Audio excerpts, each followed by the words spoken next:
The wooden cane clatters loudly onto the cold pharmacy floor as Asher Coleman, 76, is violently shoved against the wall. The elderly black man loses his footing, bracing himself against the wall to avoid falling. "Stop resisting, old man!" Officer Brad Mitchell bellows, gripping the elderly man's arm tightly. The metallic clink of handcuffs being fastened onto Asher's thin wrists echoes through the pharmacy, his gasping breath mixing with tears of humiliation that stream down his wrinkled face. "I just wanted to buy medicine," Asher pleads with a cracking voice, trying to turn and face the officer. "Please, I have diabetes. I need my medication." "Shut up, thief!" Mitchell tightens the handcuffs with gratuitous force, publicly humiliating Asher. Manager Richard Blackwell emerges suddenly, pointing an accusing finger at the elderly man on the floor, his face contorted in an expression of feigned indignation. "This old man tried to leave without paying." Blackwell lies brazenly to the gathering crowd. "I saw him stashing medicine in his jacket pockets." Asher lifts his head with what little dignity he has left, his eyes welling with tears but resolute. "I am a war veteran. I deserve respect," he shouts, his voice trembling but firm. "I served my country in Vietnam. I lost friends defending you all." Mitchell scoffs derisively, pressing down even harder. "Veteran? So what? That doesn't give you the right to steal, old-timer." Asher tries to reach for his cane, his sole companion since losing his wife 6 months ago. Tears now stream freely down his face as his dignity is publicly shattered. "My cane. It was my late wife's," he whispers almost inaudibly. Blackwell stoops down and kicks the cane away in disgust. "Old men like you should be in a nursing home, not bothering important people." He spits the words venomously. Murmurs of outrage swell among the customers. Someone in the pharmacy shouts, "That's police brutality!" Mitchell turns menacingly to the observing crowd. "Does anyone else want to be arrested for obstruction of justice?" A heavy silence descends upon the pharmacy. Only Asher's choked sobs echo through the space. "Get your hands off him now!" Michael Jordan's voice booms through the pharmacy like thunder, cutting through the heavy air of humiliation. His 6'6" frame dominates the space as he advances with firm, determined strides toward Officer Mitchell. The deadly silence that ensues is shattered only by growing whispers among the patrons. "Oh my God, it's Michael Jordan, the basketball legend. He's here!" Mitchell slowly turns, his face contorting into an expression of utter disdain. His eyes rake over Michael from head to toe with palpable disgust. "So what?" Mitchell spits the words venomously. "Are you defending this old man just because he's of the same race?" People raise their phones, recording the scene. Patrons whisper in shock at the overtly racist declaration. An elderly woman clasps her hand over her mouth, horrified. Richard Blackwell emerges beside Mitchell, his malicious laughter echoing through the pharmacy like the sound of shattering glass. "Why would someone like you care about a useless old man?" Blackwell chuckles viciously, pointing at Asher as if he were refuse. "He serves no purpose in society anymore." Michael stands paralyzed for a moment, the shock of the dual prejudice, racial and age-based, leaving him temporarily speechless. His fists clench and unclench repeatedly as he processes the ignominy of the situation. Asher lifts his head from the floor, tears still streaming, but a spark of hope glinting in his weary eyes at seeing someone finally defending him. "He served his country while you weren't even a thought yet." Michael erupts, his voice laden with moral indignation that makes the pharmacy walls seem to tremble. Mitchell takes a threatening step toward Michael. "Listen here, you little celebrity." The officer's voice drips with venomous sarcasm. "You don't call the shots here. A rich, famous man defending an old vagrant doesn't impress me."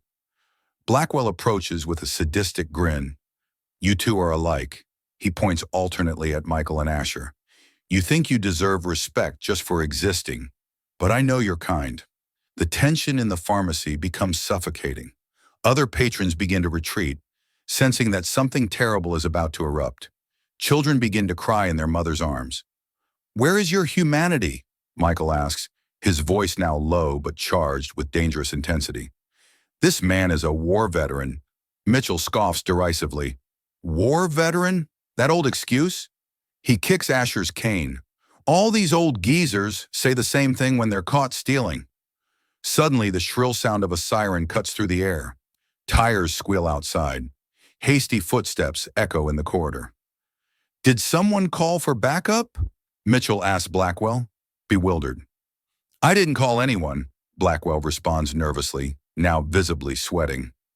The pharmacy door violently bursts open, slamming against the wall with a thunderous crash that makes everyone jump. A uniformed female figure emerges in the doorway, her presence commanding immediate attention. Lieutenant Sarah Rodriguez surveys the scene for precisely 3 seconds, time enough to register an elderly man handcuffed on the floor, a celebrity with clenched fists, and an officer clearly operating outside protocol. Her dark eyes swiftly scan every detail: the broken cane, the tears of humiliation on Asher's face, Mitchell's defensive posture, Blackwell's thinly veiled desperation. Rodriguez inhales deeply, her decades of police experience instantly processing that something is profoundly, unequivocally wrong with this scene. What the hell is going on here? Her voice reverberates through the pharmacy like a judge's gavel, promising that finally, someone with genuine authority will demand answers. And judging by the lieutenant's determined eyes, those answers had better be good.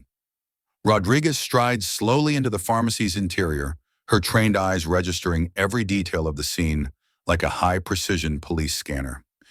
2 decades of brutal experience on Chicago's most dangerous streets had taught her to decipher complex situations in a matter of seconds. The pungent odor of hospital disinfectant, commingled with palpable human fear and nervous perspiration, filled her experienced nostrils. She observed and sensed the electric tension in the air that invariably precedes violent explosions.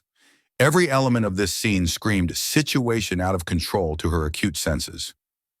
Mitchell, her voice cut through the thick air like a razor-sharp blade of tempered steel. Full report, right now.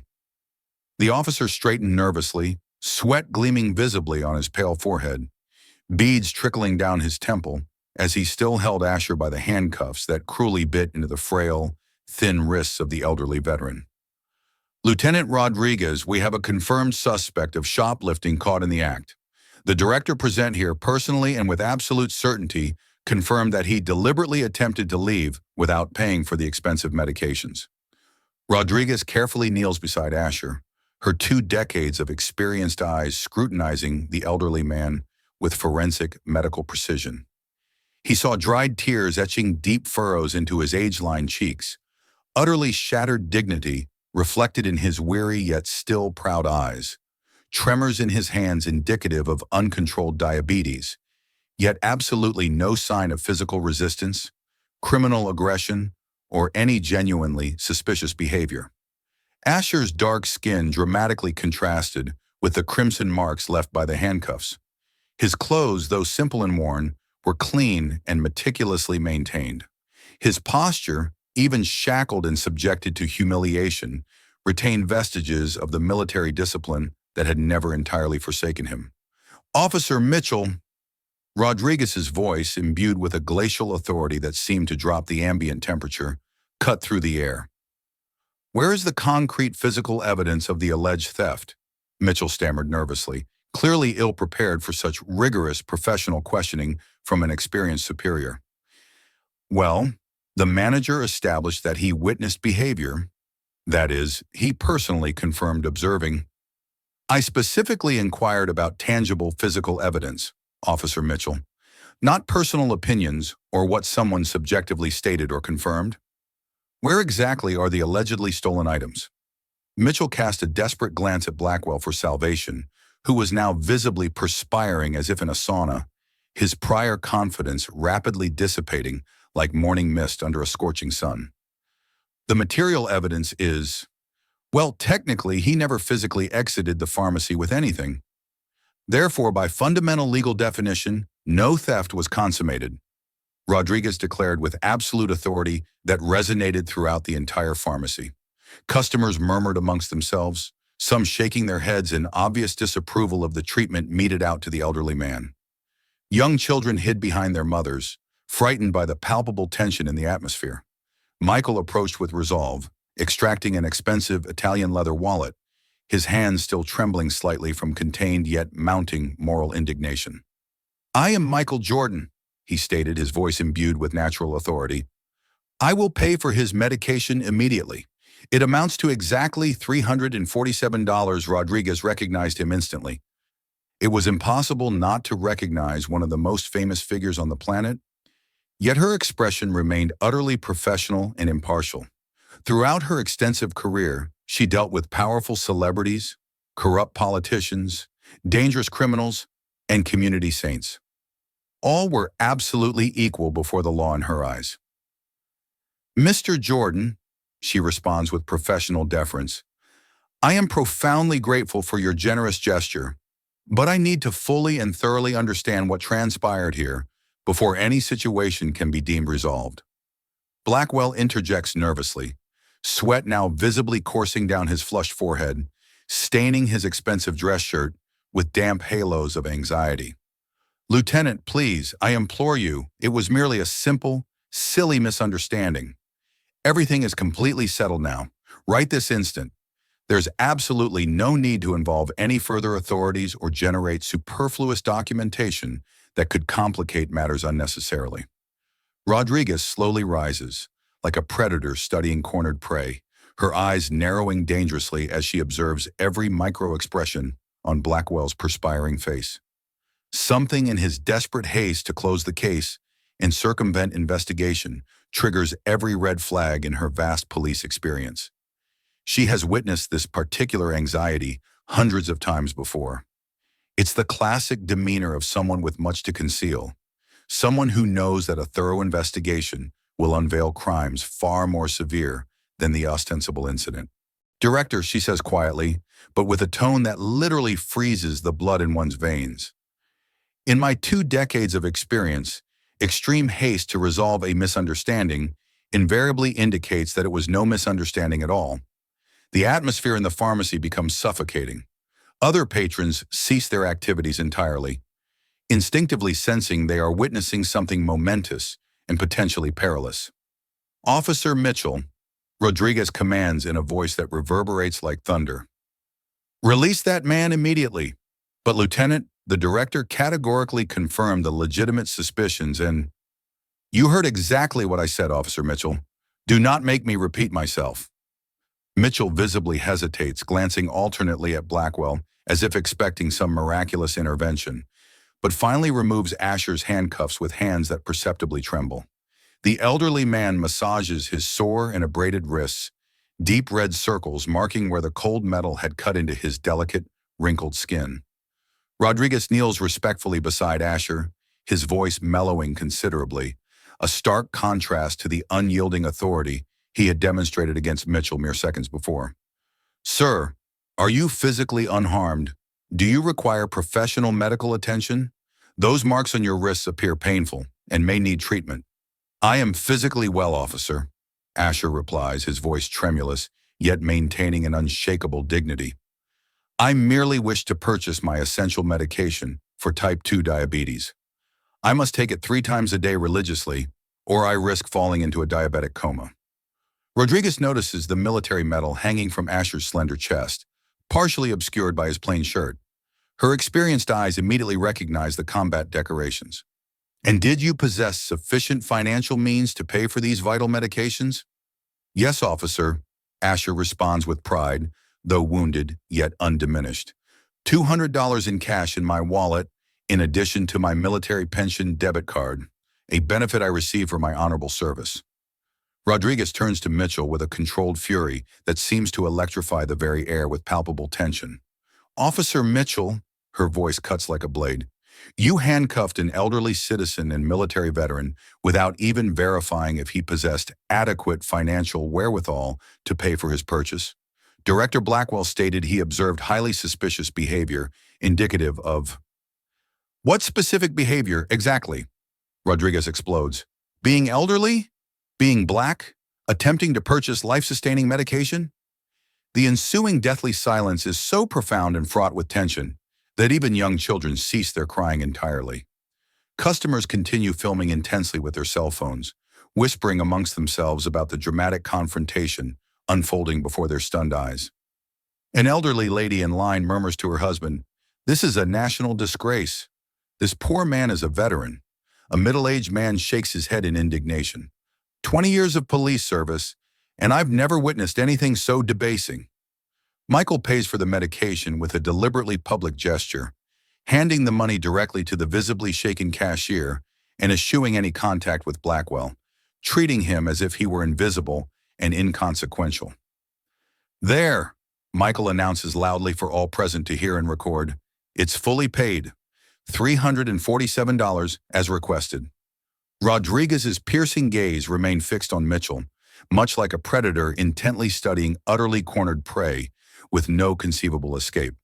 "Officer Mitchell," her voice was pure ice, "what precisely is the mandatory departmental protocol for the lawful apprehension of suspects?" "Mandatory preliminary investigation, comprehensive personal identity verification, rigorous and meticulous assessment of concrete evidence prior to any physical action." "And which precisely of these legally binding protocols did you meticulously adhere to before handcuffing this upstanding citizen?" Mitchell remained in absolute mortifying silence, acutely aware that he had flagrantly disregarded every fundamental basic procedure of his profession and oath. Blackwell, his voice now sharp with sheer trepidation, desperately attempted to intervene once more. "Lieutenant, I humbly implore you, it was merely a trivial, routine misunderstanding. We certainly don't wish to engender needless complications or legal entanglements for anyone present here." Rodriguez turned to him, her gaze a glacial stare that could literally freeze a blazing fire. "Director Blackwell," her voice exuded moral authority, "are you truly inclined to debate with me about creating problems? Because handcuffing a demonstrably innocent citizen without any physical evidence strikes me, and the law, as an exceptionally grave predicament." Asher slowly approached Rodriguez, leaning carefully against the wall to maintain a precarious equilibrium without his broken cane. Each deliberate step a courageous display of gradually reclaimed dignity. "Officer Rodriguez," he whispered softly, yet loud enough for every cell phone to capture each word. "This marks the third occasion in just a few months. They systematically target me for being both elderly and black." Rodriguez's blood literally ran cold. "Third time." The words reverberated in her mind like alarm bells. This was no isolated incident of sporadic discrimination. It was a systematic, deliberate, and calculated pattern of racial and age-based harassment. "Mr. Coleman," she carefully read the name on Asher's military identification card, "I urgently need you to recount in exhaustive detail those other two specific occasions." Rodriguez discreetly guides Asher to a more secluded corner of the pharmacy, strategically out of earshot of the prying and potentially hostile Mitchell and Blackwell, yet still within clear view of the customers who continue to record this potentially historic moment on their cell phones. The chosen corner offers relative privacy while maintaining full transparency of the investigation.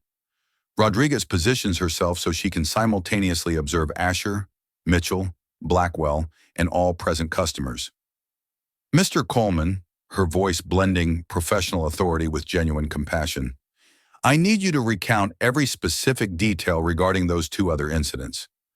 Do not omit a single detail, no matter how minor or insignificant it may seem." Asher takes a deep breath, marshaling painful memories he would clearly prefer to forget forever. "The first time occurred exactly 4 months and 2 days ago, on a Tuesday morning," Asher replies, his voice gaining strength and clarity as he recalls precise details. "The same Officer Mitchell, the same Director Blackwell. They publicly called me a senile old coot who should be in some cheap nursing home, not bothering important customers and busy staff who have better things to do." Rodriguez meticulously records every word in her official field notebook, her jaw visibly clenching with rising, controlled anger. Her decades of experience enable her to maintain professional composure while internally seething with moral indignation. "Continue with all the details, Mr. Coleman. What else transpired on that first occasion?" "Mitchell said that people my age shouldn't be walking alone on the streets, and that I probably had dementia and was confused about where I was." Blackwell laughed and said I was clearly lost and looking for charity. Michael draws closer, listening to the narrative with indignation that grows with each word revealed. And the second specific incident, Mr. Coleman?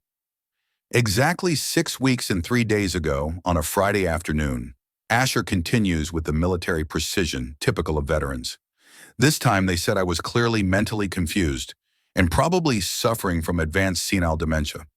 They physically forced me out of the pharmacy in front of dozens of shocked people without me purchasing a single thing, publicly humiliating me in a calculated manner. Rodriguez feels a surge of professional indignation as he comprehends the deliberately exploited vulnerability. They had specifically targeted Asher, having identified his reliance on this particular establishment. Mr. Sherwood Coleman, what compelled you to repeatedly return to this establishment despite such persistent and degrading humiliation?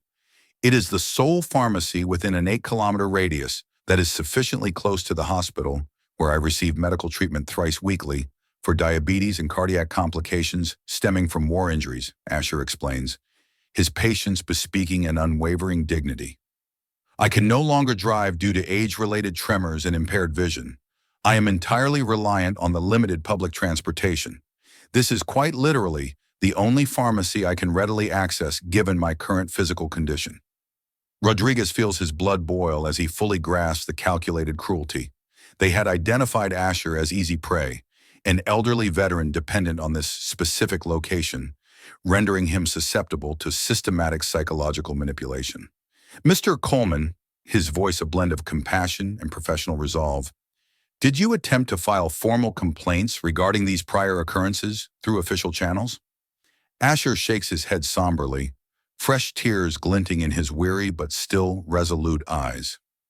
I attempted to file an official complaint at the precinct on 2 separate occasions. They claimed there wasn't sufficient evidence for an investigation, stating it was merely word against word, and that there was absolutely nothing they could legally do to protect me. Rodriguez feels a profound wave of professional and institutional shame. His own police department had shamefully failed this decorated veteran, not once but twice over. Who specifically handled and filed those complaints, Mr. Coleman? The officer who assisted me politely stated it would be thoroughly investigated, but I never heard another word. Just total and absolute silence, as if I simply ceased to exist. Rodriguez retrieves his official radio, his hands visibly trembling with a controlled yet mounting fury. Dispatch, this is Lieutenant Rodriguez, badge ID 1247. I immediately require all official reports concerning citizen Asher Coleman from the past 8 full months. Classification, urgent, top priority. As the system processed her request, she approached Michael, lowering her voice for a confidential discussion, yet ensuring it remained discernible for the recordings. Mr. Jordan, I commend your courageous intervention when no one else possessed the moral fortitude to act. However, I require a precise and comprehensive account of everything you personally witnessed here today, omitting no detail. Michael took a deep breath, collecting his thoughts as he still grappled with the burgeoning moral indignation he felt. I witnessed a highly decorated war veteran being treated as a common, dangerous criminal, simply for attempting to procure medication that literally sustains his life daily and enables him to maintain a dignified existence. Rodriguez meticulously examined the military medal pinned to Asher's gaunt chest, reading each commendation with reverential respect. A highly decorated Vietnam veteran, she read aloud, her voice clear, ensuring everyone could hear perfectly and register every word. The Bronze Star for exceptional valor in direct combat, the Purple Heart for severe wounds sustained in battle while defending comrades, the Combat Infantryman Badge for extraordinary bravery under enemy fire. She then turned to Mitchell, with a fury that sharpened her words to a razor's edge. Officer Mitchell, each word enunciated with deadly precision. Did you possess knowledge of these combat military decorations when you made the decision to handcuff this war hero? No, Lieutenant. I hadn't thoroughly verified his military identification prior to a highly decorated combat veteran treated like a common criminal. Rodriguez explodes, her voice reverberating throughout the entire pharmacy and causing everyone present to recoil instinctively. Blackwell attempts to approach again, now visibly desperate and sweating profusely as if in a sauna. "Lieutenant Rodriguez, please, I humbly implore you, can we resolve this entire unpleasant situation privately, civilly, and without needlessly involving further authorities?" "There will be absolutely nothing private about this investigation." Rodriguez whirls on him, a furious storm personified. 3 documented incidents involving the same respectable and decorated citizen, same commercial establishment, same systematic and deliberate pattern of discrimination based specifically on age and race. The radio crackles with information that causes Rodriguez to completely cease breathing for several seconds. "Lieutenant Rodriguez, we've located all requested reports in the system. 2 official discrimination complaint records filed without mandatory proper investigation, both specifically involving citizen Asher Coleman at this exact commercial address." Rodriguez clenches her fist with enough force to make her fingernails dig into her palms. "Central, filed by which specific officer responsible?" "Officer Brad Mitchell, Lieutenant." "Both cases were filed by him personally." The ensuing silence is so profound and charged that one can literally hear hearts pounding. All eyes present turn simultaneously to Mitchell, who is now visibly sweating as if under intensive military interrogation. "Mitchell," Rodriguez speaks dangerously low, like a venomous serpent poised to strike, "did you personally file this veteran's official discrimination complaints?" "Lieutenant, I rigorously followed all established departmental protocols." "What specific protocols?" She explodes. "Is systematically disregarding racial and age-based discrimination an official protocol of our department now?" Suddenly, piercing the palpable tension like a clap of deafening thunder, Asher's phone begins to ring insistently. The elderly man answers it, his hands visibly trembling, clearly unnerved by the unfolding situation.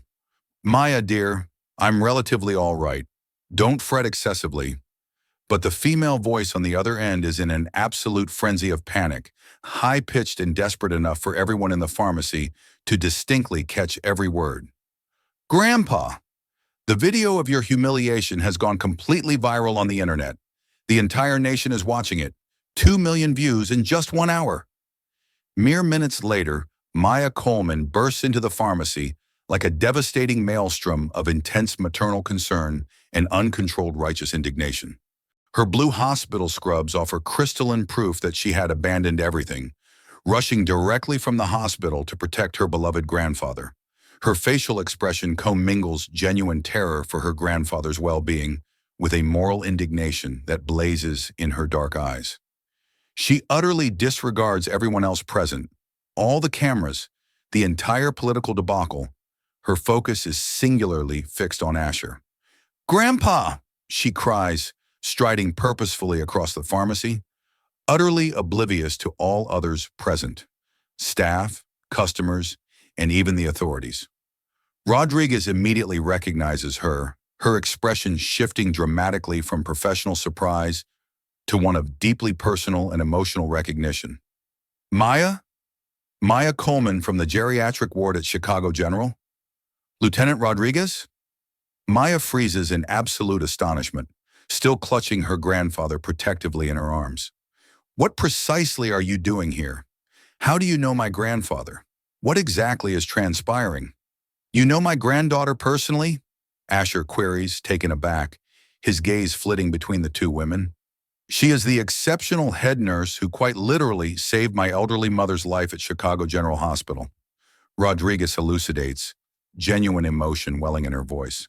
"For 3 full months of critical hospitalization in the ICU, Maya personally tended to her every day as if she were her own flesh and blood."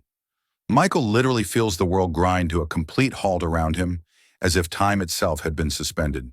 "Chicago General Hospital?" "Yes, I am the lead nursing supervisor for the geriatric ward," Maya confirms, still utterly bewildered by all the surreal connections that are rapidly unfolding. "Why such a specific question, mister?" "Jordan, my Jordan Foundation has been fully funding this wing for precisely 10 consecutive years," Michael responds, his voice betraying growing astonishment. "Are you Are you the Maya Coleman who developed the revolutionary new protocols that saved 47 elderly patients during the COVID pandemic? Maya nods, still mentally processing how all these seemingly disparate lives had converged so dramatically and improbably at this specific juncture. And you are Michael Jordan, whose benevolent foundation funded all the state-of-the-art medical equipment we utilize daily to save these vulnerable elderly individuals.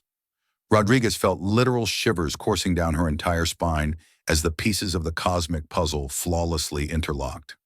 You two literally saved my 73-year-old mother's life during the darkest hours of the pandemic, she continues with mounting emotion.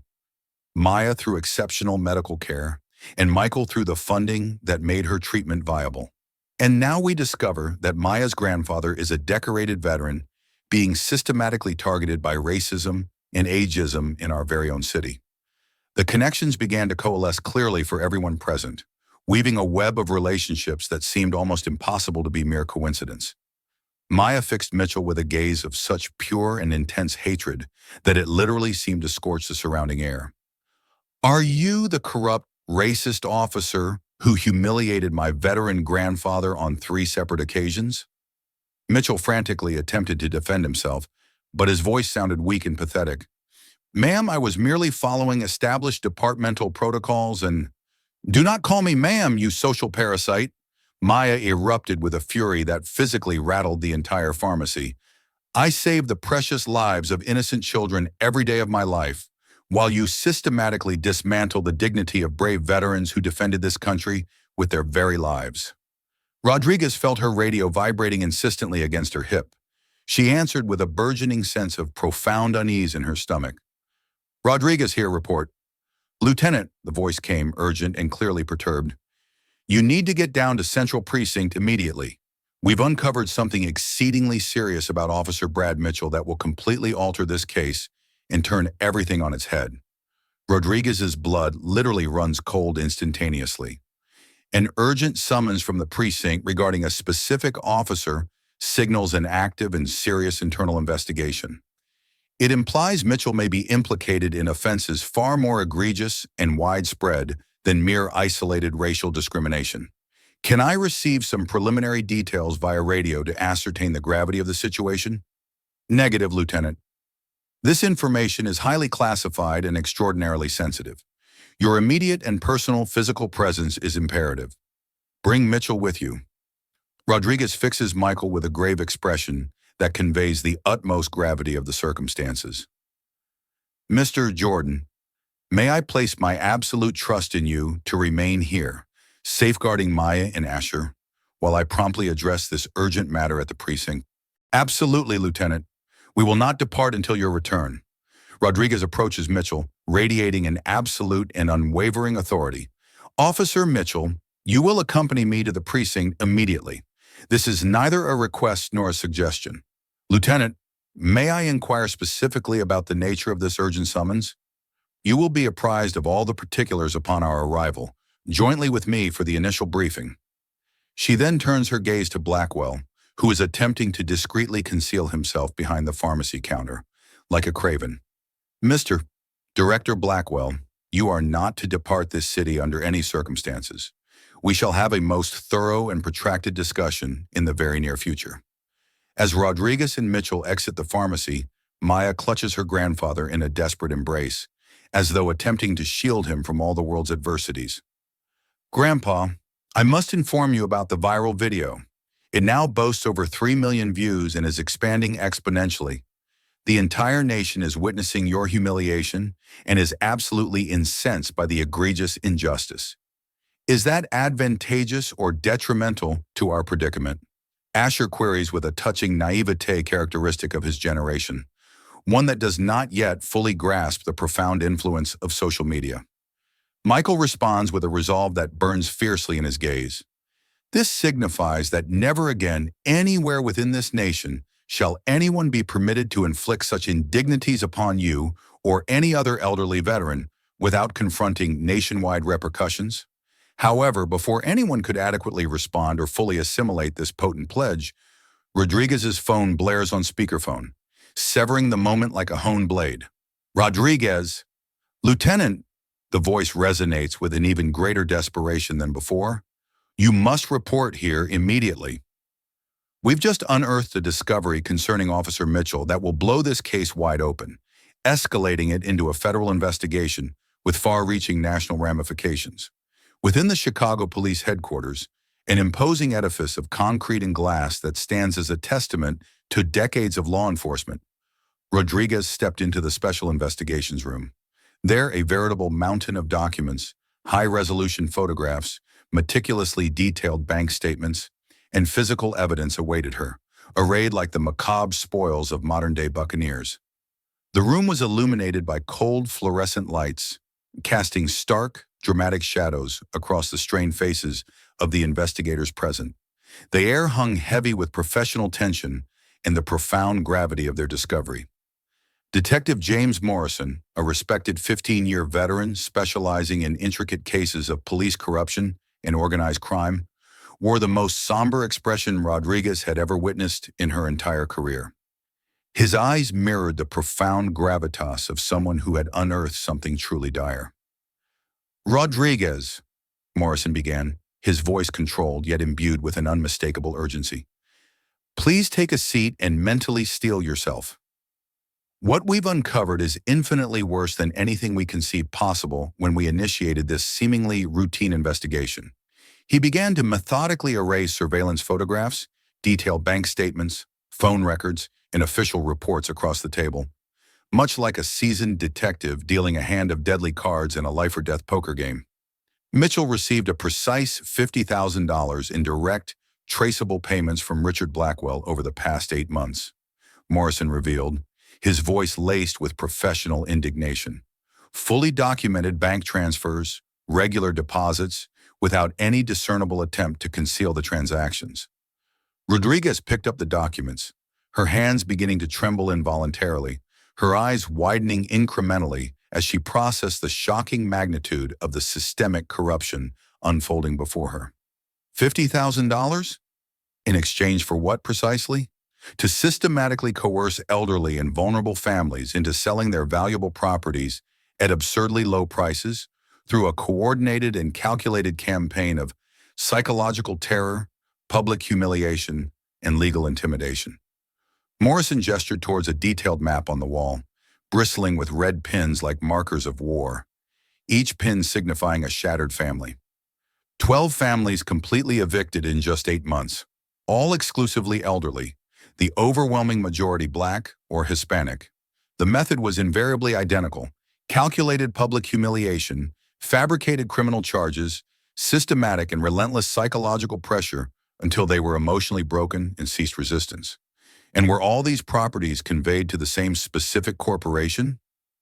Blackwell Development Corporation.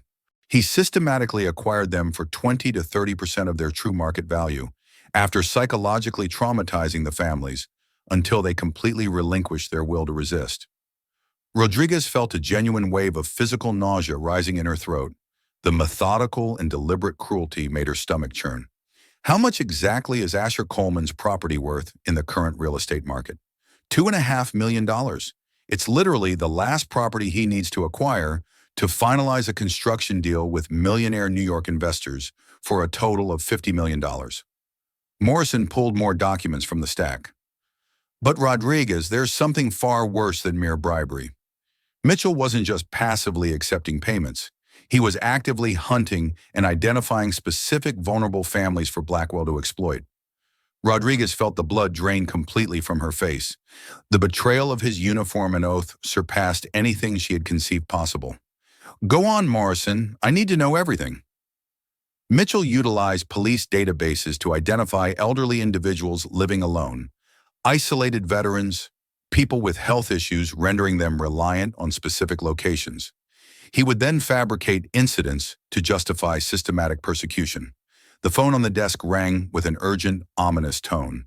Morrison answered on speakerphone without checking the caller ID, expecting information from other investigators. "Hello? Mitchell? It's Blackwell. Listen closely and don't make me repeat myself. Activate Plan B immediately, the one we discussed. The old veteran has become too much of a liability and is drawing unwanted attention. I want this definitively concluded tonight, leaving no trace. Rodriguez and Morrison exchange glances of unadulterated horror. Mitchell wasn't at the precinct being interrogated as he should be. He was free in the city with Blackwell, plotting something heinous and potentially lethal against Asher. Morrison traced that call immediately with utmost urgency. He rushes to the high-tech computer, his fingers flying across the keyboard with frantic speed. It's coming from an unregistered prepaid cell phone, but I've managed to triangulate an approximate location. They're in Blackwell's executive office downtown, on the 40th floor of the commercial building. Rodriguez seizes the radio, a desperate urgency making his voice tremble. Central, this is Rodriguez. Maximum red alert. Officer Mitchell is compromised and planning potentially violent action against an innocent civilian. I need full-arm backup at Blackwell Development Office, 1247 Michigan Avenue, 40th floor, immediately. Her heart hammering like a war drum, she dials Michael. Mr. Jordan, get Maya and Asher out of there immediately. They are in real, immediate, mortal danger. What exactly is happening, Lieutenant? Your voice sounds different. Mitchell is being paid $50,000 by Blackwell to systematically terrorize elderly families through psychological intimidation. And now they are resorting to extreme and potentially violent measures to permanently silence Asher. My God, this is far worse than we imagined. Get out of there right now. Go to a public place with lots of people and security cameras. But the call abruptly drops into a deadly silence, leaving Rodriguez with a terrible premonition that it might be too late.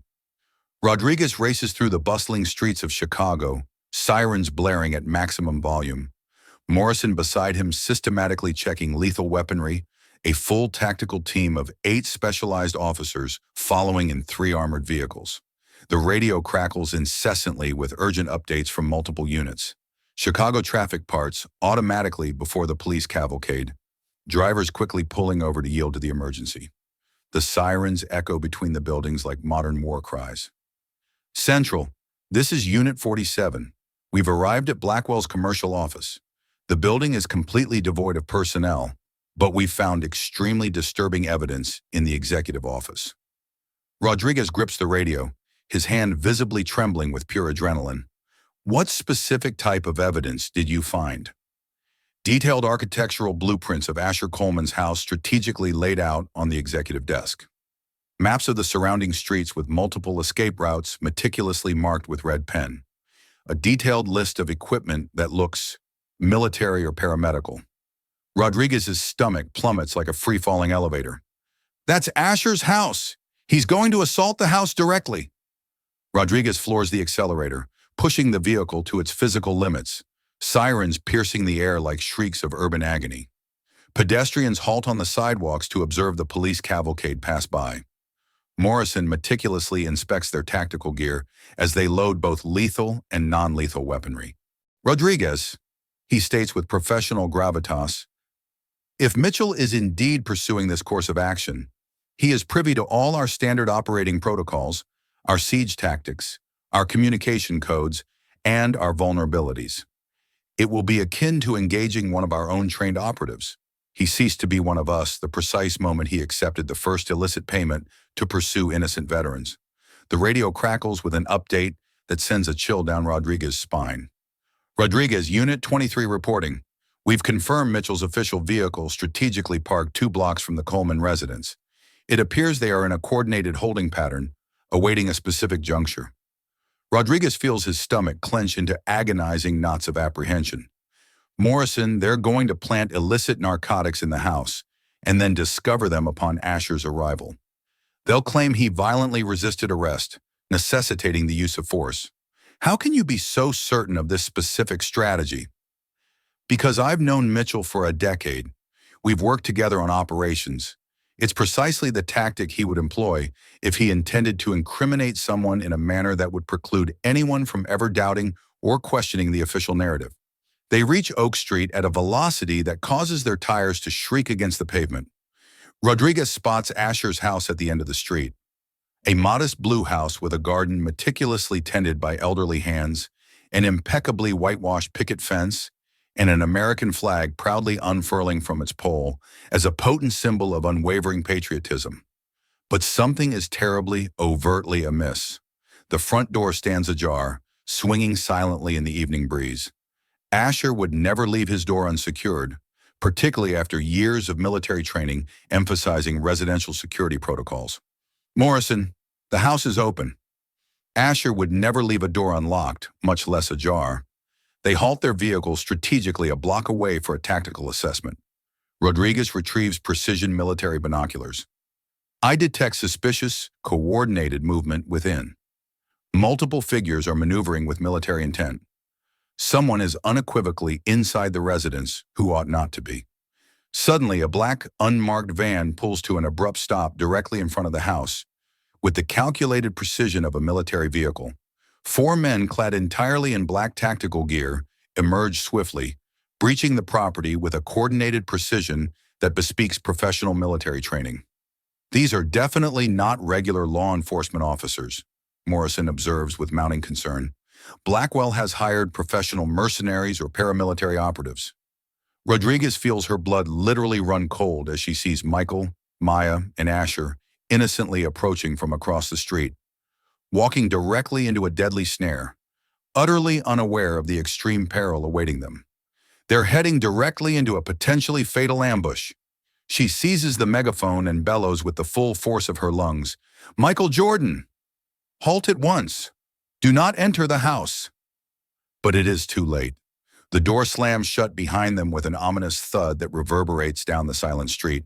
And then Rodriguez hears the sounds that compel her to run with a speed she never knew she possessed.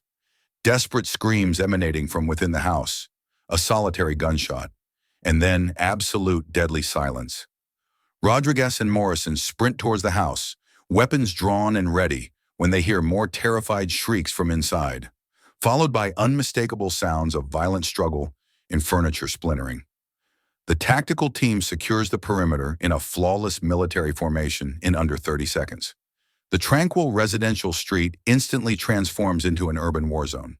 Curious neighbors begin to appear at their windows, but are swiftly instructed to remain indoors for their own safety. "Rodriguez," Morrison hisses urgently. Highly coordinated movement at the rear window. At least 5 distinct individuals in military-grade gear. They approach silently, employing stealth techniques honed over decades of similar perilous situations. Through the side window, partially obscured by curtains, they witness a scene that literally freezes their blood and brings their worst professional nightmares to horrifying fruition. Asher is restrained with professional-grade military ropes to a wooden chair in the precise center of the living room. Maya is on the floor, also bound with military precision, tears of unadulterated terror streaming down her face, a gag preventing her from speaking or crying out for help. Michael stands with his hands raised in surrender, encircled by 4 armed men whose equipment appears either military or paramilitary. And at the epicenter of the operation, orchestrating everything like a Cold War general, stands Blackwell. But he is no longer the nervous pharmacy director. He is clad in a tactical vest, maintains earpiece communication, and exhibits absolute command of the situation with military authority. "As I have already explained with absolute clarity, Mr. Jordan," Blackwell states with a terrifying calm more unnerving than shouts, "everyone in this capitalist world has a specific, negotiable price. Your price is quite simple and straightforward: to definitively cease interfering with my highly lucrative operations." "You are committing federal kidnapping," Michael responds, attempting to maintain absolute composure while mentally assessing all possibilities of escape or resistance. "That is a crime that automatically results in life imprisonment without possibility of parole. Only if someone survives to tell the full story." Blackwell cackles with malevolence that echoes through the walls like the sound of shattering glass. "And very soon there will be absolutely no one alive to recount any version of this narrative." Rodriguez whispers urgently into the tactical radio. "Central, this is Rodriguez. 3 confirmed live hostages, 5 armed suspects with professional military-grade equipment, confirmed federal kidnapping in progress with death threats. I immediately require a specialized negotiator and a full tactical team with lethal capabilities." Mitchell emerges from a side room like a sinister specter, carrying multiple transparent plastic bags filled with a white crystalline substance that is overtly cocaine. "It's entirely prepared, Chief," Mitchell reports with sadistic satisfaction. "I've strewn 5 kilos of pure cocaine throughout the house, strategically concealed in locations any investigation will readily discover. When we discover the bodies of the old addict and his international drug trafficking accomplices, no one in the entire world will question our official version of events." Maya desperately attempts to scream through her gag, her eyes conveying absolute terror and a moral outrage that burns like fire. Mitchell crouches beside her with a calculated cruelty that reveals sadistic pleasure in others' suffering. "No one will care about the last words of the deceased allegedly involved in international drug trafficking, dear little nurse." Rodriguez felt an unadulterated fury corroding every cell of his body like acid. Yet he compelled himself to maintain the absolute professional control essential for safeguarding innocent lives.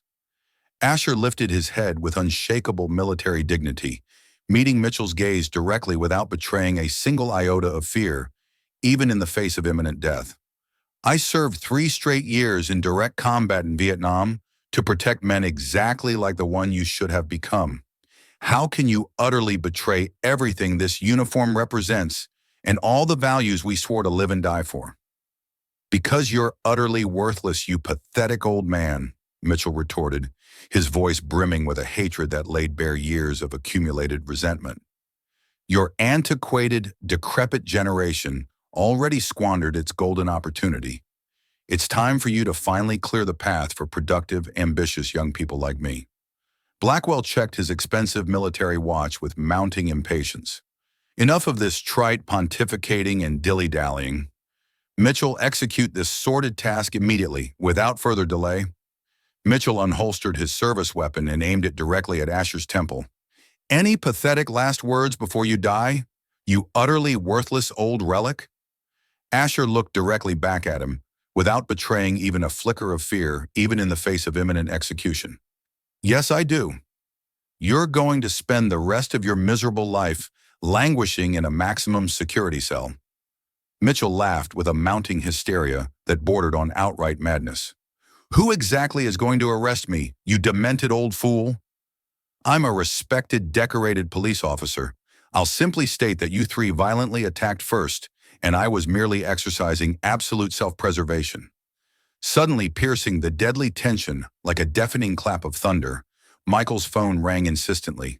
Blackwell answered it on speakerphone with a malevolent curiosity, perhaps anticipating an additional opportunity for psychological torment. "Hello? Who is this?" "Blackwell?" Rodriguez's voice reverberated through the space with such absolute authority it seemed to make the very walls vibrate. "You have precisely 10 seconds to unconditionally release all hostages, or we will engage with maximum authorized lethal force." Blackwell scrambled desperately to the window and saw dozens of heavily armed officers surrounding his property in an absolutely perfect, impenetrable military formation. "How did you pinpoint our location?" "We've wiretapped all your previous calls over the past 6 hours, you incompetent fool. We've recorded every word of your full confession to conspiracy and kidnapping." Mitchell frantically rushes to multiple windows, beholding the absolutely impenetrable police cordon that stretches for entire blocks. "Blackwell, you specifically promised this would be discreet, simple, and free of police complications." "Shut up, you incompetent imbecile!" Blackwell screams, descending into complete, uncontrollable panic that betrays his true cowardly nature. Rodriguez continues through the military megaphone, her voice cutting like tempered steel. "Mitchell, you are still technically a sworn officer. Surrender immediately, and you might be able to negotiate a plea bargain." Mitchell gazes desperately at Blackwell, then at the terrified hostages, then at the windows displaying his utterly shattered future. For a tense moment that stretches into an eternity, he genuinely considers surrendering and ending this genocidal madness. But then his face hardens into the desperate, final resolve of a man who has utterly lost his sanity. "Never!" he shrieks back with utter hysteria. "If I'm going down and losing absolutely everything, all of you are coming straight to hell with me." He tremulously points the gun at Asher again, his fingers clenching on the trigger. I want $2 million in cash delivered here, or the old man dies right now in front of you. Rodriguez receives devastating intelligence over the radio that confirms her worst suspicions. Mitchell requested leave for personal reasons, precisely today. Everything had been meticulously planned with military foresight, but she also receives another piece of information that dramatically alters everything. Maya Coleman has managed to untie herself and is no longer visible in the house via thermal imaging. Rodriguez coordinates the mobile command operation that has established itself on the street with absolute military precision that rivals wartime operations. Specialized marksmen are strategically deployed at 12 different vantage points, covering absolutely every possible firing angle. The specialized negotiator, Captain Williams, a veteran of 83 hostage situations with a 97% success rate, attempts to establish psychological dialogue with the captors. The entire street has been evacuated within a 3-block radius. Ambulances are strategically positioned. A support helicopter hovers overhead. The operation assumes national proportions. Michael adamantly insists on actively participating in the rescue operation. It is also my personal and moral responsibility, he asserts passionately. Had I not courageously intervened at the pharmacy, none of this might be unfolding now. Mr. Jordan, Rodriguez interjects with professional resolve, had you not heroically intervened at the pharmacy, Asher Coleman would likely have been dead for several hours already, a victim of a conveniently inexplicable accident or overdose. You literally saved his life and uncovered a criminal conspiracy that could claim dozens of victims. Then allow me to help complete what I began, please. I cannot stand idly by while they suffer because of me. Rodriguez ponders for a tense moment, carefully weighing risks against potential benefits. You will strictly remain at the command post. Should anything go awry, you will not approach the danger zone under any conceivable circumstances. They intensely scrutinize the detailed architectural schematics of the house on the state-of-the-art military tablet. 2 potential simultaneous tactical entry points, Morrison explains, indicating with laser precision. Front and rear perfectly coordinated. The side window is too narrow for secure tactical ingress, but could serve for emergency extraction. Rodriguez observes through military-grade precision binoculars. 5 confirmed suspects armed with professional military-grade equipment, 2 currently visible hostages. Blackwell is clearly in absolute operational command. Mitchell is rapidly losing emotional control and becoming an unpredictable element. Is that tactically advantageous or extremely perilous? Michael inquires, demonstrating a surprising grasp of tactical dynamics. Exceedingly perilous for the hostages, Rodriguez replies with brutal candor. Individuals in uncontrolled panic make impulsive and frequently fatal choices. Mitchell is clearly under the influence of stimulant drugs and rapidly losing touch with reality. Abruptly, they hear desperate screams emanating from the house, followed by the unmistakable sound of heavy furniture being violently destroyed. Rodriguez seizes the military binoculars and witnesses Mitchell violently kicking Asher's chair, sending the elder man sprawling to the floor. "Son of a sadistic bitch," she whispers, her voice laced with a fury that makes her hands tremble. Blackwell's military megaphone echoes from the house with demands that betray escalating desperation. "Listen up, everyone, and listen very carefully. We want a fully fueled military helicopter and $5 million in untraceable cash. You have exactly 60 minutes or we commence executions." Rodriguez raises her military megaphone. "Blackwell, you know full well that these demands will never be met. Release the hostages now, and we can negotiate realistic terms that avert bloodshed. The only negotiation possible is the helicopter and the cash. There will be no other options." Morrison checks his cutting-edge thermal imaging equipment. Rodriguez, according to the military thermal sensors, they've separated the hostages into different locations. Michael and Asher are in the main room, but I can't locate Maya anywhere within the structure. Rodriguez's stomach churns violently. Separated hostages almost invariably means they're preparing for systematic executions and evidence elimination. Where exactly is Maya Coleman? She doesn't show up on the thermals anywhere in the house. Either she managed to escape out the back, or she's in a subterranean basement our sensors can't penetrate. Or, Morrison doesn't complete the sentence, but everyone understands the grim implication. Suddenly, internal comms crackle with utmost urgency. Rodriguez, we've intercepted their internal communications via high-tech directional eavesdropping. Mitchell stated verbatim, negotiation time and patience have run out. Eliminate the old veteran immediately and prepare the others for execution. Rodriguez feels the world utterly halt around her. Tactical team, we're going in now with lethal authorization. Absolute red code. But before they can move in coordinated fashion, they hear 3 rapid, distinct gunshots from inside the house. And then, an utterly deathly silence that stretches into an eternity. Breach! Breach! Breach immediately! Rodriguez screams into the radio with an utter desperation that tears at her throat. The tactical team breaches the front and rear doors with absolutely flawless military coordination, like a special forces operation. Rodriguez sprints in after them, her heart pounding like tribal war drums, mentally braced for the worst possible scenario and expecting to find bodies. They find the main room in utter destructive chaos. Chairs overturned and utterly destroyed, furniture systematically shattered, shattered glass covering the floor like deadly diamonds, bullet pockmarks scarring the walls. It resembled an urban war zone, but miraculously, against all odds, Asher is alive. Still bound but struggling to breathe, conscious and alert, his eyes conveying immense relief at the sight of the officers. Where are the other hostages? Rodriguez shouts urgently, severing Asher's restraints. Maya. She managed to free herself and escape through the back during the commotion, Asher replies, his voice weak but determined, raw from screaming. Michael. He tried to shield me when they started shooting. Rodriguez sprints down the ravaged corridor and finds Michael slumped on the wooden floor, clutching his left arm, his face contorted in an expression of intense but bearable pain. Blood stains his expensive shirt, yet he is conscious and fully alert. Michael, what exactly happened here? Recount everything swiftly.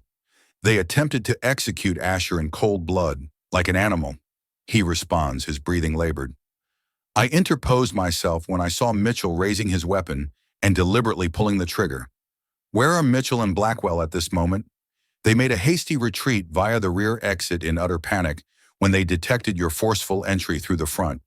They left 2 mercenaries behind to eliminate us, but Maya emerged like an avenging angel. Rodriguez did not immediately comprehend. What do you mean Maya materialized?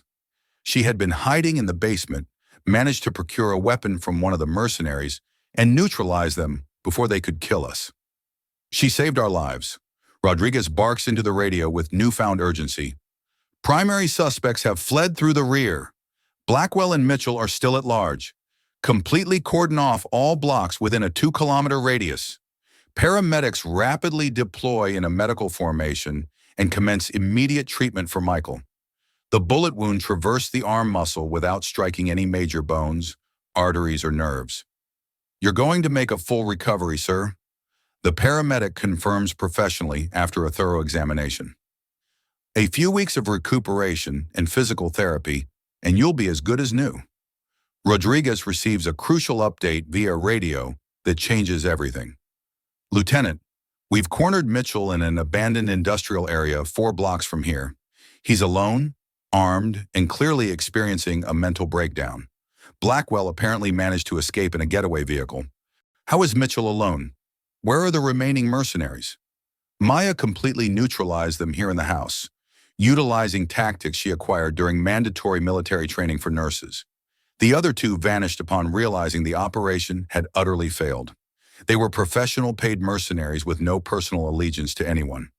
Rodriguez feels a mixture of frustration and relief. Mitchell is finally cornered, but Blackwell, the true mastermind behind this intricate criminal operation, has temporarily eluded capture. Maya emerges from the back of the house, safe but visibly shaken, carrying a weapon she clearly doesn't know how to wield properly, yet which saved lives. Suddenly, Mitchell's amplified voice reverberates from outside through a military megaphone. Rodriguez, I know you're in there, hearing every single word. Rodriguez emerges warily from the house and spots Mitchell approximately 100 meters away, once again holding Asher as a human shield. The elderly man can barely remain upright after the physical and emotional ordeal. How did he manage to get Asher again? Morrison whispers incredulously. He must have circled back silently through the side window while we were focused on the main entrances.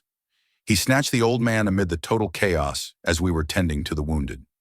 Rodriguez seizes the megaphone, forcing himself to rein in the surging fury burning through his veins. Mitchell, release that man immediately. You are still perfectly aware of the departmental protocol for situations like this. I am nothing anymore, Mitchell screams, his voice betraying complete mental disintegration. I've lost absolutely everything because of this useless old man. My career, my family, my future, my dignity. You lost everything because you betrayed your sacred oath and accepted ill-gotten gains to persecute completely innocent citizens. One more step and the dinosaur dies instantly. Rodriguez could clearly see that Mitchell was utterly unhinged. Sweat poured profusely from him, his hands trembled violently, and his bloodshot eyes betrayed the use of heavy stimulants. Asher, demonstrating extraordinary fortitude, looked directly at Rodriguez and silently mouthed, Vietnam. Military training still works. Rodriguez understood instantly. Asher had a desperate plan rooted in decades of military training. But before any action could be executed, Maya emerged from the shadows behind Mitchell, wielding a heavy brick. Release my grandfather, you monster! She shrieked with righteous fury. Mitchell instinctively whirled towards her, providing Asher with the opening he needed. Rodriguez positioned specialized snipers while keeping Mitchell distracted. The former officer, clearly under the influence of drugs, alternated between paranoia and uncontrolled homicidal rage. Mitchell, Rodriguez said with forced calm, you have family who cares about you. A wife, children. Think of them before you do something irreversible. They've already abandoned me, he shrieked, tightening his arm around Asher's neck. They found out about the money. They know everything. Then make the right choice now. Release Mr. Coleman and surrender. Mitchell laughed with a hysteria bordering on madness. Dignity? You want to talk about dignity? He pointed the gun skyward. I've worked 15 years for this corporation. I make $50,000 a year. And this guy, he violently shakes Asher, gets the same retirement benefits for doing nothing. Rodriguez realizes Mitchell is completely unhinged. Economic resentment, envy, racial and ageist prejudice, all coalescing into a dangerous psychosis. Mr. Coleman served 3 years in Vietnam, Mitchell. You swore to protect and serve. He served 50 years ago. I'm serving now. Where's my recognition? Where are my medals? Asher struggles to speak through the difficulty. Young man, I fought so you would have the freedom to choose to be better than this. Shut up, you useless old man! Suddenly sirens wail closer. Blackwell is returning with reinforcements. Rodriguez sees 5 armored SUVs approaching like battle tanks. Morrison, Blackwell's back with a private army. The SUVs halt in a military formation. 12 armed men emerge, establishing a defensive perimeter around Mitchell. Blackwell, Mitchell shouts in relief. I knew you wouldn't abandon me. Blackwell emerges utterly transformed, clad in military-grade armor, a tactical helmet, multiple weapons, and professional communication gear. He projects the image of a military commander. Mitchell, excellent work keeping the veteran alive. Now he'll guarantee our exit. Rodriguez realizes the situation has spiraled out of control. These are no longer amateur criminals. Blackwell has brought in a private military team. Rodriguez! Blackwell bellows through a megaphone. You have 5 minutes to retreat or we begin hostage executions. Maya emerges from behind Rodriguez, determined to save her grandfather. Grandpa, hold on tight. We're going to save you. Then the unexpected happens. Asher Coleman, a 76-year-old veteran, executes a perfect liberation maneuver, utilizing military training buried deep in his memory. He stomps on Mitchell's foot, elbows him in the stomach, breaking free entirely. Mitchell collapses, stunned. The snipers have a clear shot. Controlled fire, Rodriguez orders. 2 surgical shots strike Mitchell in the shoulder and leg, neutralizing him without fatal injury. But Blackwell remains unyielding. Shoot the old man, he orders his mercenaries. Maya sprints towards her grandfather. Blackwell draws a concealed weapon, aiming it at her. If I can't have the property, I'll take my revenge on the family. Time slows. Rodriguez sees Blackwell squeezing the trigger, Maya running, oblivious to the danger, Asher crying out in despair. Michael Jordan, despite his injuries, emerges, sprinting faster than any 63-year-old should be able to. Michael heroically dives in front of Maya the exact moment Blackwell fires. The bullet grazes his right shoulder, but Maya is safe. Rodriguez, with surgical precision honed over decades of training, does not hesitate. She fires once with unerring accuracy. Blackwell falls, definitively incapacitated. The remaining mercenaries, seeing their principals fallen, drop their weapons and surrender. "Paramedics!" Rodriguez shouts. The area erupts into a flurry of controlled medical activity. Mitchell is treated while in custody. Blackwell is transported to a prison hospital. Michael receives attention for non-life-threatening injuries. Amidst it all, Asher tightly embraces Maya, both weeping with relief. "Grandpa, I thought I was going to lose you." "An entire war couldn't kill me, sweetheart. Two cowards weren't going to succeed." Rodriguez approaches, her tactical vest still smoldering. "Mr. Coleman, I need your statement, but first, are you all right?" "Officer Rodriguez," Asher replies, his dignity restored. "I'm better than I've been in months." Finally, someone believed me. Michael, with his arm in a sling, limps closer. "Asher, Maya, I'm so sorry for all this. If I hadn't gotten involved." "Don't ever say that," Maya interjects. "You saved my grandfather. You saved our family. You saved our dignity." Rodriguez receives an update over the radio. "Lieutenant, Mitchell has confessed everything. Names, figures, other victims. He wants a plea bargain." "And Blackwell?" "He will survive, but will face 47 federal charges: kidnapping, conspiracy, real estate fraud, attempted murder." 3 months later, at the federal courthouse in Chicago, Rodriguez testifies as lead investigator.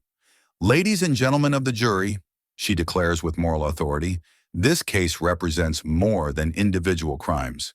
It represents a systematic assault against our elderly population, our veterans, our collective dignity." Mitchell receives 25 years in federal prison, Blackwell, life imprisonment. But the true transformation unfolds beyond the courtroom. Michael buys not only the pharmacy, but Blackwell's entire chain. He establishes a national program, Dignity First, guaranteeing respectful care for seniors. Maya is promoted to Executive Director of Geriatric Care, expanding it to 32 states. Rodriguez is promoted to Captain and establishes a national unit for elder abuse crimes. Asher becomes a national spokesperson against ageism. If this story deeply moved you and galvanized you to combat bigotry and champion the defenseless, please hit the like button and subscribe to our channel without delay. Disseminate this profound message among your family and friends. Each of us can become a formidable champion in the lives of those requiring protection. Bear in mind, venerating our elders isn't merely a moral imperative. It's a foundational investment in our collective future. Collectively, we forge a society where dignity transcends age and justice remains unequivocally impartial. Thank you for watching, and be sure not to miss our forthcoming narrative that is poised to rekindle your faith in humanity.